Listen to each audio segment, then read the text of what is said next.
Hello students, SG lecture series में आपका स्वागत है।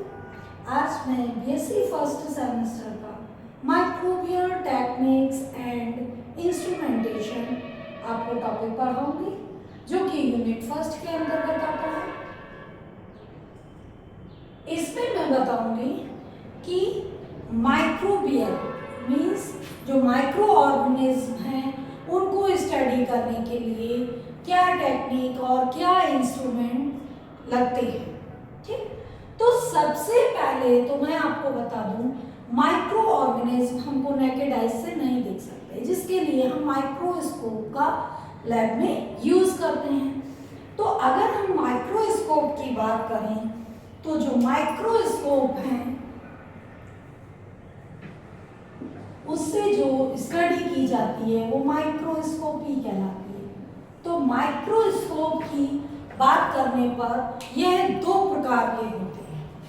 पहली बात तो माइक्रोस्कोप से स्टडी करने के लिए हम जो लेंस होते हैं उन पर कोई लाइट या किसी इलेक्ट्रॉन बीम इनका यूज हम जो माइक्रो ऑर्गेनिज्म है उनको इजी वे में उनका स्ट्रक्चर स्टडी कर सकते हैं। अब माइक्रोस्कोप भी दो प्रकार के होते हैं। एक तो होते हैं लाइट माइक्रोस्कोप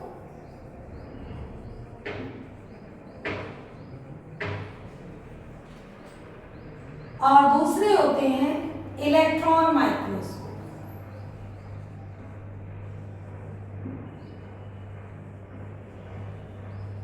लाइट माइक्रोस्कोप भी आपके कई तरह के होते हैं, लेकिन लाइट माइक्रोस्कोप क्यों कहा जाता है?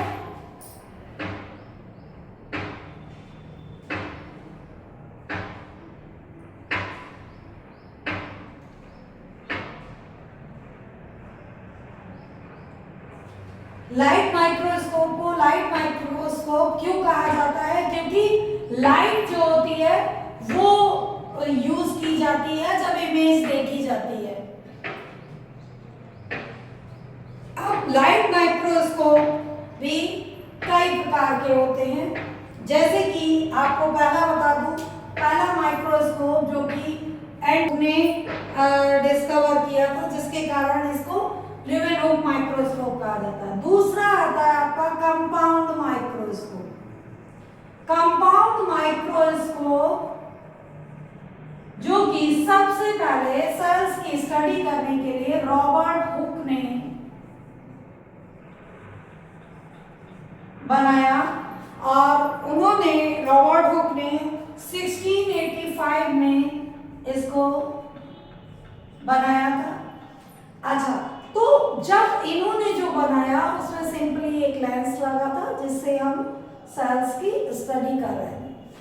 अब जो प्रेजेंट टाइम में लैब में यूज होता है वो है माइक्रोस्कोप, जो कि आपका अच्छा, ये जो रॉबर्ट हुक वाला था, इसकी एक बात और मैं बता दूं, इस वाले माइक्रोस्कोप में दो लेंस लगे थे, मैग्नीफाइंग लेंस, जिनको ऑक्यूलर लेंस और ऑब्जेक्टिव लेंस कहा जाता था। ऑक्यूलर लेंस और ऑब्जेक्टिव लेंस। ठीक, अब दूसरा जो मैं बात कर रही थी लैब में जो यूज होता था वो जेनसन एंड जेनसन ने डिस्कवर किया था, और जेनसन एंड जेनसन ने यह माइक्रोस्कोप 1590 में डिस्कवर किया था, यानी इनसे पहले ही डिस्कवर किया था, बट बाद में उसको यह मान्यता मिल गई कि लैब में जो सेल्स वगैरह की स्टडी है उसके लिए मोस्टली जो सबसे ज़्यादा यूज किया जाता है एलडी फंजाई की स्टडी के लिए जेनसन एंड जेनसन वाला माइक्रोस्कोप है, जो कि 1590 में इन्होंने डिस्कवर किया था, जिसमें कि 3 लेंस लगे होते हैं, और उन 3 लेंसों के नाम हैं condenser lens,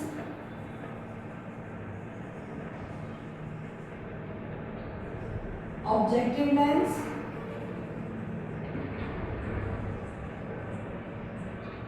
and ocular lens.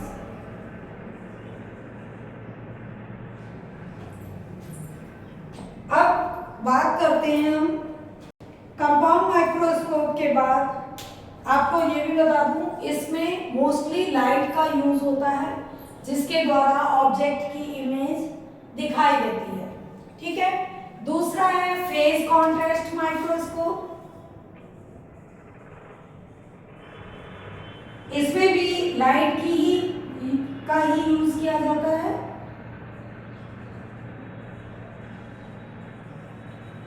और इसको जर्निक ने 1935 में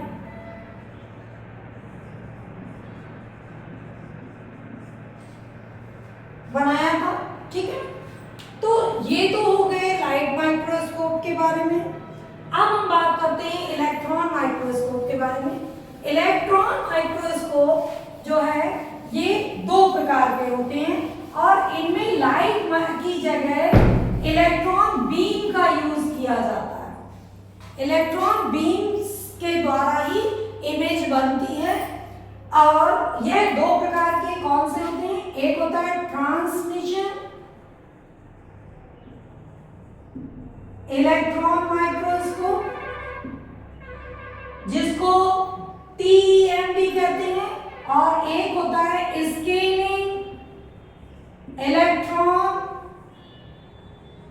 माइक्रोस्कोप।